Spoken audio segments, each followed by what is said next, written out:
네, 외교장관님.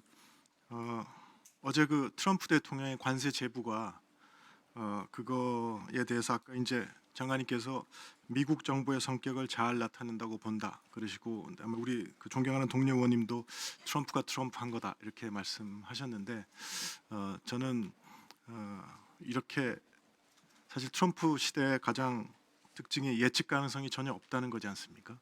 그래서 그게 이제 현실이지만, 이런 뭐 트럼프뿐만이 아니라 지금의 이 국제 정세 속에서 우리가 우리의 국력으로 살아남으려면 예측 가능성이 없는 현실에서 정확히 예측해내지 않으면 안 되는, 그게 숙명이라고 생각합니다. 그래서 대한민국 정부에서 그거를 해야 되는 조직이 바로 외교부라고 생각하고요. 그래서 아까 장관님께서 멀리서 들려오는 북소리 말씀하셨지 않습니까? 작은 북소리에도 귀를 기울이고 이것이 어떻게 다가오는지 보고 미리 대비하고 이렇게 하는 것이 이제 필요한데, 사실 저도 해봐서 압니다. 이게 뭐 그걸 담당하는 관계부처들은 왜 우리 일인데 너희들이 뭐 자꾸 참견하냐 그러고 뭐 알려주지도 않고, 아까 보니까 장관님이 한미 간의 투자 관련 구체적으로 어떤 얘기가 오가는지 잘 모른다 이렇게 대답하셔서 저 깜짝 놀랐거든요. 그러니까 아무 협조도 안 되는구나 부처 간에. 그런데 이렇게 상임위에 오면 또 모든 책임 다 떠맡고 또 해야 되니까.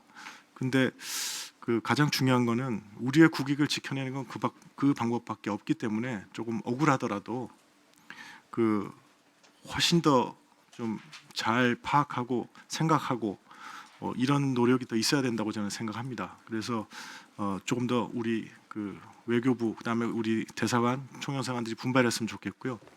이와 관련해서 제가 이제 조금 한 거는, 제가 이제 그 얼마 전에 경제계에 있는 분하고 저녁을 먹다가 들었는데, 그분이 저한테 뭐라 그러냐면, 이제 곧 그 미국에 이 대미 투자 압박이 시작될 거다 그러더라고요. 그래서 왜 그러냐 그랬더니, 이제까지는 그 미국 정부가 대만하고 관세 협상하느라 바빠가지고 지금 신경 못 썼는데, 그거 끝나면 그 다음엔 바로 이제 한일에 대한 압박이 시작될 거다. 빨리 투자하라고. 왜냐하면 그 트럼프 대통령 지금 급하다.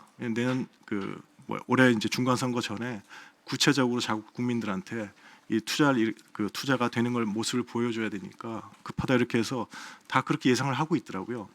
그런 분위기는 그냥 업계에 있는 분도 잘 다 느꼈으면은 우리 정부에서도 다 알고 있었던 거 아닐까요? 그런 정도의 느낌은 다 갖고 있었. 근데 그게 이제 어떤 형식으로 나타날지 잘 몰랐지만, 앞으로 그런 게 이제 다가오겠다. 그래서 여기에 대해서는 뭔가 대응해야 되겠다. 이런 생각을 좀 정부 내에서 공유하거나 하신 적은 없으신가요? 네, 그렇게 노력하겠습니다. 지금 김 의원님께서 말씀하신 사안들은 저희들 외교부에서 늘 잘 해보려고 노력을 하지만은 또 여러 가지 한계에 부딪히곤 합니다. 그러나 말씀하신 것처럼 소명감을 가지고 지금 국제 정치 질서에 비추어서 더 노력해야 될 것이라고 깊이 공감합니다. 네, 그런 격려의 말씀을 해주신데 감사드립니다. 예. 제 질문은 그건 아니었고요. 제 질문은, 그래서 이제 앞으로 이제 이게 대미 투자를 하라고 이제 압박이 들어오겠구나 하는 그런 예상 같은 거는 없으셨나요? 정부 내에서 여기에 대해서 어떻게 대응해 가야 되겠다 이런. 네, 그런 것은 초기에 조인트 팩트 시트를 만드는 과정에서부터 있었습니다. 그래서 거기에 어떻게 대응할 것인가는 협상할 때부터 어떤 방식으로 우리가 가장 그 국민의 세금이 낭비되지 않는 방향으로 할 것인가. 그래서 상업적 합리성이라든지 여러 가지 원칙을 세우고 협상에 임했고, 그에 따라서 이행 단계에서도 그 원칙을 지키려고 노력할 것입니다. 예. 근데 이제 제가 궁금한 건, 아마 이제 11월 달 중으로 법안을 발의하고 나면 11월 1일 날 소급해서 이제 관세가 내려가는 거였지 않습니까? 네, 그 얘기를 다 할 때 아마도 투자는 대충 어떤 정도의 타임라인으로 이루어질 거라는 얘기들이 한미 간에 있었을 것 같은데, 거기에 대해서는 장관님은 전혀 모르시나요?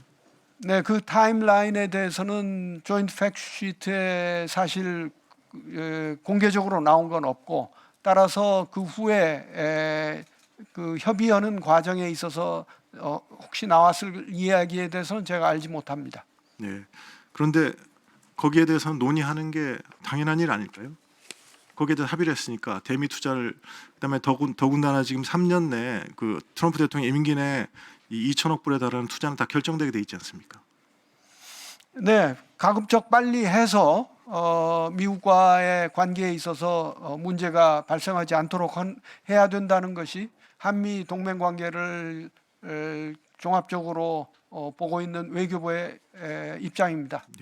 그래서 그러면 이제 그 상황을 좀 비교를 해서 지켜보셔야 될 텐데 그 일본과 미국 간에 지금 현재 어떻게 되고 계신지 아십니까? 대답이 길어지실 테니까 제가 말씀드리면 벌써 실무선에서 1차 프로젝트를 뭘로 할지 지금 논의를 하고 있습니다. 장관급 협의도 몇 번을 2번인가 했다 그러고. 그런데 우리는 지금 어떻게 하고 있냐면 구윤철 장관께서 외신하고 해서 우리 그 입법이 늦어져서 아마 이제 올해 상반기까지는 전혀 투자가 이루어지지 않을 것 같다. 이렇게 그냥 공개적으로 밝혔거든요. 그래서 왜 이렇게 하신 거죠? 그렇게 되면 이런 식의 미국의 반응이 올 거라는 게 좀 보이지 않습니까?